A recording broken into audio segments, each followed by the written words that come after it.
Hi hello ನಮಸ್ಕಾರ ಸ್ನೇಹಿತರೆ, ನಾನು ಉಮೇಶ್ ಕಂಕಣವಾಡಿ. ಇವತ್ತಿನ ಯೂಟ್ಯೂಬ್ ವಿಡಿಯೋದೊಳಗೆ ಪಾಸ್ಪೋರ್ಟ್ ಸೈಜ್ ಫೋಟೋ ಮಾಡೋದು ಹೇಗೆ ಅಂತ ಸಿಂಪಲ್ ಟ್ರಿಕ್ಸ್ ಹೇಗೆ ಕೊಡ್ತೀನಿ ನೋಡಿರಿ. ಇವತ್ತು ನಾವು ಪಾಸ್ಪೋರ್ಟ್ ಸೈಜ್ ಫೋಟೋ ಹೇಗೆ ಮಾಡಬೇಕಂದ್ರೆ ಫಸ್ಟ್ ಫೋಟೋಶಾಪ್ ಓಪನ್ ಮಾಡ್ತೀವಿ. ಹಿಂದಿನ ವೀಡಿಯೋದೊಳಗೆ ನಾನು ಫೋಟೋಶಾಪ್ ಇಂಟ್ರಡಕ್ಷನ್ ಎಲ್ಲ ಕೊಟ್ಟಿದ್ದೆ. ಫೋಟೋಶಾಪ್ ಅನ್ನೋದು ಒಂದು ಇಮೇಜ್ ಎಡಿಟಿಂಗ್ ಸಾಫ್ಟ್ವೇರ್ ಅಂತ ಹೇಳಿ ಅದ್ರ ಬಗ್ಗೆ ಮಾತಾಡಿದೆ ನಾನು ಥಿಯರಿಟಿಕಲಿ. ಪ್ರಾಕ್ಟಿಕಲಾಗಿ ಹೇಳಬೇಕಂದ್ರೆ ಇವತ್ತು ಪಾಸ್ಪೋರ್ಟ್ ಸೈಜ್ ಫೋಟೋ ವೀಡಿಯೋ ಮಾಡೋದು ಹೇಗೆ ಅಂತ ಹೇಳಿಕೊಡ್ತೀನಿ ಅಂತ ಹೇಳಿದೆ.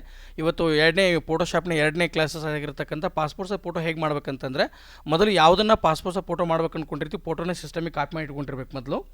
ಮೊದಲು ನಾವು ಏನು ಮಾಡ್ಕೋಬೇಕಂದ್ರೆ ಈ ಇಮೇಜಲ್ಲಿ ಹೋಗಿ ಫೋಟೋಶಾಪನ್ನು ಓಪನ್ ಮಾಡ್ಕೋಬೇಕು.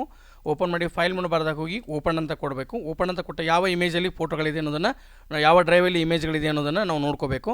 ಈಗ ಉದಾಹರಣೆಗೆ ಒಂದು ಫೋಟೋ ಬೇಕು ಅಂದ್ರೆ ಫೋಟೋನ ಸೆಲೆಕ್ಟ್ ಮಾಡ್ಕೋಬೇಕು. ಅಥವಾ ನಾವು ಡಬಲ್ ಕ್ಲಿಕ್ ಮಾಡಿಕೊಂಡು ಡೆಸ್ಕ್ಟಾಪಲ್ಲಿ ಒಂದು ಫೋಟೋ ಇಟ್ಟಿದ್ದೀನಿ ಅಂತ ಇಟ್ಕೊಡ್ರಿ. ಉದಾಹರಣೆಗೆ ಪುನೀತ್ ರಾಜ್ಕುಮಾರ್ ಒಂದು ಫೋಟೋ ತೊಗೊತೀನಿ. ಈಗ ಈ ಫೋಟೋ ಓಪನ್ ಮಾಡ್ಕೊಂಡು ಇದನ್ನು ಪಾಸ್ಪೋರ್ಟ್ ಸೈಜ್ ಫೋಟೋನ ಹೇಗೆ ಮಾಡಬೇಕು ನಾನು ಅಂತ ಅನ್ನೋದಾಯ್ತಂತಂದರೆ, ಮೊದಲು ನಾವು ಪಾಸ್ಪೋರ್ಟ್ ಸೈಜ್ ಫೋಟೋ ಮಾಡಬೇಕಂತಂದರೆ ಬೇರೆ ಬೇರೆ ರೀತಿ ಸೈಜ್ಗಳದಾವೆ ರೀ. ನಾವು ಬೇರೆ ಬೇರೆ ಟೈಪ್ಸಲ್ಲಿ ಅಪ್ಲೈ ಮಾಡ್ಕೊತೀವಿ. ಬಟ್ ಇವತ್ತು ನಾನು ಹೇಳ್ಕೊಳ್ಳಿಕ್ಕೆ ಹೋಗ್ತಕ್ಕಂಥ ಪಾಸ್ಪೋರ್ಟ್ ಸೈಜ್ ಫೋಟೋ ಮಾಡ್ಬೇಕಂದ್ರೆ ಮ್ಯಾನ್ಯಲ್ ಆಗಿ ಮಾಡೋದು ಹೇಗೆ ಅಂತ ಹೇಳ್ಕೊಡ್ತಾ ಇದ್ದೀನಿ.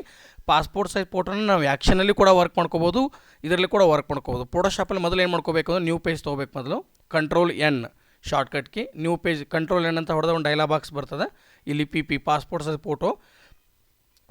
ಸೈಜ್ ಫೋಟೋ ಬೇರೆ, ಐಡೆಂಟಿ ಸೈಜ್ ಫೋಟೋ ಬೇರೆ, ಮತ್ತು ಈ ಇಂಡಿಯನ್ ಪಾಸ್ಪೋರ್ಟಿಗೆ ಬಳಸೋಲ್ಲ ಆ ಫೋಟೋ ಸೈಜ್ ಬೇರೆ ಬೇರೆ ಬರ್ತಾವೆ. ಒಂದೇ ಸೈಜ್ ಇರೋಂಗಿಲ್ಲ. ಸ್ಟಾಂಪ್ ಸೈಜ್ ಫೋಟೋ ಬೇರೆ ಬರ್ತದೆ. ಇನ್ನೊಂದು B2 ಸೈಜ್ ಫೋಟೋ ಅಂತ ಬರ್ತದೆ. B2 ಅಂತಂದರೆ ಈಗ ಮ್ಯಾರೇಜ್ ಸರ್ಟಿಫಿಕೇಟ್ ಕೊಡಬೇಕಂತಂದರೆ, ಅಥವಾ ಗಂಡ ಹೆಂಡತಿ ಮತ್ತು ಮಗು 3 ಜನ ಸೇರ್ಕೊಂಡು ಭಾಗ್ಯಲಕ್ಷ್ಮಿ ಬಾಂಡ್ ಪೇಪರ್ಗೆ ಏನಾರು ಫ್ಯಾಮಿಲಿ ಫೋಟೋ ಕೊಡಬೇಕಂತಿದ್ರೆ, ಕೆಲವೊಬ್ರದ್ದು ಗೌರ್ಮೆಂಟ್ ಜಾಬ್ ಮಾಡ್ತಾ ಇರ್ತಾರೆ, service record book SR book ಅಂತ ಕರೀತಾರೆ. SR ಬುಕ್ಕಿಗೆ ಫ್ಯಾಮಿಲಿ ಫೋಟೋ ಹಚ್ಚಲಿಕ್ಕೆ, ಅಥವಾ ಕೆಲವೊಬ್ರು KSRTC ಡಿಪಾರ್ಟ್ಮೆಂಟಲ್ಲಿ ಬಸ್ ಪಾಸ್ ಫ್ರೀ ಬೇಕಾಗಿರ್ತದೆ, ಫ್ಯಾಮಿಲಿ ಫೋಟೋ ಬೇಕಂತಿರ್ತಾರೆ. ಅಂಥ ಫೋಟೋಗಳನ್ನ ಏನಾರು ಫ್ಯಾಮಿಲಿ ಫೋಟೋ ತೆಗಿಬೇಕಂತಿದ್ದಾಗ ಅಥವಾ ಕಪಲ್ ಫೋಟೋ ಬೇಕಂತಿದ್ದಾಗ ಅವಾಗ 2B ಸೈಜ್ ಫೋಟೋ ಅಥವಾ B2 ಸೈಜ್ ಫೋಟೋ ಅಂತ ಅದು ಬೇರೆ ಬರ್ತದೆ. ಇವತ್ತಿನ ವಿಡಿಯೋದೊಳಗೆ ನಾನು ಪಾಸ್ಪೋರ್ಟ್ ಸೈಜ್ ಫೋಟೋ ಮಾಡೋದು ಹೇಗೆ ಅಂತ ಹೇಳ್ಕೊಡ್ತೀನಿ. ಮೊದಲು ಇಮೇಜನ್ನು ಡಬಲ್ ಕ್ಲಿಕ್ ಖಾಲಿ ಪೇಜಲ್ಲಿ ಡಬಲ್ ಕ್ಲಿಕ್ ಮಾಡ್ಕೋಬೇಕು. ಅಥವಾ ಫೈಲಲ್ಲಿ ಹೋಗಿ ಫೈಲ್ ಬರದಲ್ಲಿ ಹೋಗಿ ಓಪನ್ ಅಂತ ಕೊಟ್ಟು ಇಮೇಜನ್ನು ಓಪನ್ ಮಾಡ್ಕೋಬೇಕು. ಇಮೇಜನ್ನು ಓಪನ್ ಆದಮೇಲೆ ಇದು ಯಾವುದೋ ಒಂದು ಸೈಜ್ ಇರ್ತದೆ. ನಾವೇನು ಮಾಡ್ಕೋಬೇಕಂದ್ರೆ ಇದನ್ನು ಇಲ್ಲಿ ಟೂಲ್ ಬಾಕ್ಸಲ್ಲಿ ಫೋಟೋಶಾಪ್ನ ಟೂಲ್ ಬಾಕ್ಸಲ್ಲಿ ಕ್ರಾಪ್ ಟೂಲ್ ಅಂತ ಬರ್ತದೆ. ಕ್ರಾಪ್ ಟೂಲಲ್ಲಿ ಬಂದುಬಿಟ್ಟು ಇಲ್ಲಿ ವಿಡ್ತ್ ಮತ್ತು ಹೈಟ್ ಅಂತ ಇರ್ತದೆ. ಇಲ್ಲಿ ಗಮನಿಸ್ಬೇಕು ನಾವು. ಇಲ್ಲಿ ಹೈಟ್ ಏನು ಮಾಡ್ಕೋಬೇಕು, ವಿಡ್ತ್ ಏನು ಮಾಡ್ಕೋಬೇಕು, ಇಲ್ಲಿ ನಾನು 1.3, ನಾವು ನಮ್ಮ ಫೋಟೋ ಸ್ಟುಡಿಯೋದಲ್ಲಿ ನಾವು ಮಾಡೋ ರೀತಿ ಹಿಂಗಿದೆ. 1.3 ಹೈಟ್, ಹೈಟು 1.7, ರೆಸೊಲ್ಯೂಷನ್ 300 ಹಾಕೋಬೇಕು.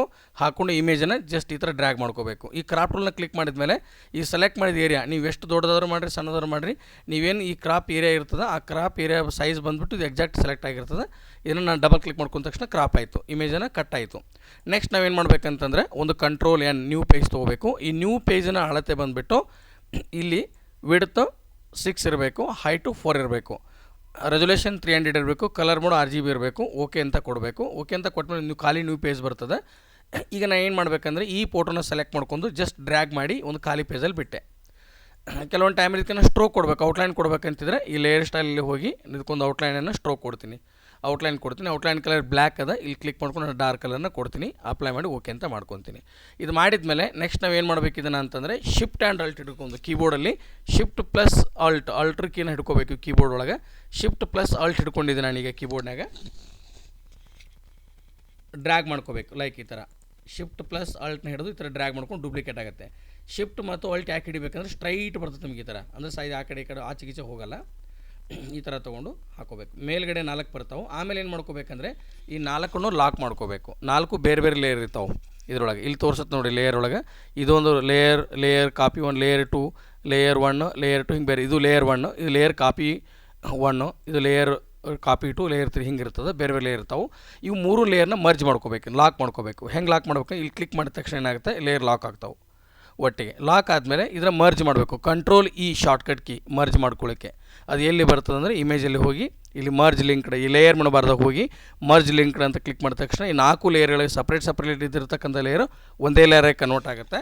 ಆಮೇಲೆ ಆಲ್ಟನ್ನ ಹಿಡ್ಕೊಂಡು ಜಸ್ಟ್ ನಾವು ಆಲ್ಟ್ ಆ್ಯಂಡ್ ಶಿಫ್ಟ್ನ ಹಿಡಿದು ಕೆಳಗಡೆ ಡ್ರ್ಯಾಗ್ ಮಾಡಿಕೊಂಡ್ರೆ ಈ ಥರ ಫೋಟೋ ಬರ್ತದೆ. 4x6ನಲ್ಲಿ 8 ಪಾಸ್ಪೋರ್ಟ್ ಸೈಜ್ ಫೋಟೋ ಕೂರ್ತಾವೆ. ಈ ಥರ ನಾವು ಪಾಸ್ಪೋರ್ಟ್ ಸೈಜ್ ಫೋಟೋನ ಕೂರಿಸಿ ನಾವು ಇದನ್ನು ಪ್ರಿಂಟ್ ಕೊಡಬೇಕು ಅಂದರೆ Ctrl+P ಅಂತ ಮಾಡಿ ಪ್ರಿಂಟ್ ಕೊಡುವಾಗ ಇಲ್ಲಿ ಸ್ಕೇಲ್ ಅಂತ ಇರ್ತದಲ್ಲ 95% ಮಾಡ್ಕೋಬೇಕು. ಯಾಕಂದ್ರೆ ಪ್ರಿಂಟಿಂಗಲ್ಲಿ ಎಡ್ಜ್ ಕಟ್ಟಾಗಿ ಹೋಗಬಾರ್ದಲ್ಲ, ಅದಕ್ಕಾಗಿ. ಇಲ್ಲಿ ಆಮೇಲೆ ಏನು ಮಾಡ್ಕೋಬೇಕು, ಪೇಜ್ ಸೆಟಪ್ಪಲ್ಲಿ ಹೋಗಿ ನಾವು ಪೇಪರ್ ಸೈಜನ್ನು A4 ಸೈಜನ್ನು ತೊಗೋಬೇಕಾಗತ್ತೆ. ಇಲ್ಲಿ 4/6 ಅದ ನೋಡಿರಿ, 4/6 ಸೆಲೆಕ್ಟ್ ಮಾಡಿಕೊಂಡು ಪೋರ್ಟ್ರೇಟ್ ಮತ್ತು ಲ್ಯಾಂಡ್ಸ್ಕೇಪ್ ಅದ. ಅಂದರೆ ಪೋರ್ಟ್ರೇಟ್ ಇಲ್ಲಿ ಚಿತ್ರ ನೋಡಿದ ತಕ್ಷಣ ಗೊತ್ತಾಗ್ಬಿಡುತ್ತೆ ನಮಗೆ. ಲ್ಯಾಂಡ್ಸ್ಕೇಪ್ ಮಾಡ್ಕೊಂಡು ಓಕೆ ಅಂತ ಮಾಡ್ಕೋಬೇಕು. ಮಾಡಿಕೊಂಡು ಪ್ರಿಂಟ್ ಅಂತ ಕೊಟ್ಟ ತಕ್ಷಣ ಪ್ರೊಸೀಡ್ ಅಂತ ಮಾಡಿ, ಇಲ್ಲಿ ನಮ್ಮ ಹತ್ರ ಯಾವ ಪ್ರಿಂಟರ್ ಇರ್ತದೋ, ಈ ಫೋಟೋ ಪ್ರಿಂಟರ್ ಇರ್ತದೋ ಆ ಫೋಟೋ ಪ್ರಿಂಟರ್ನ ಸೆಲೆಕ್ಟ್ ಮಾಡಿ ಪ್ರಿಂಟ್ ಅಂತ ಕೊಟ್ಟ ತಕ್ಷಣ ಫೋಟೋ ಪ್ರಿಂಟ್ ಆಗಿ ಹೊರಗಡೆ ಬರ್ತದೆ. ಇದಿಷ್ಟು ಇವತ್ತಿನ ವೀಡಿಯೋದೊಳಗೆ ಪಾಸ್ಪೋರ್ಟ್ ಸೈಜ್ ಫೋಟೋ ಮಾಡೋದು ಹೇಗೆ ಅಂತೇಳಿ.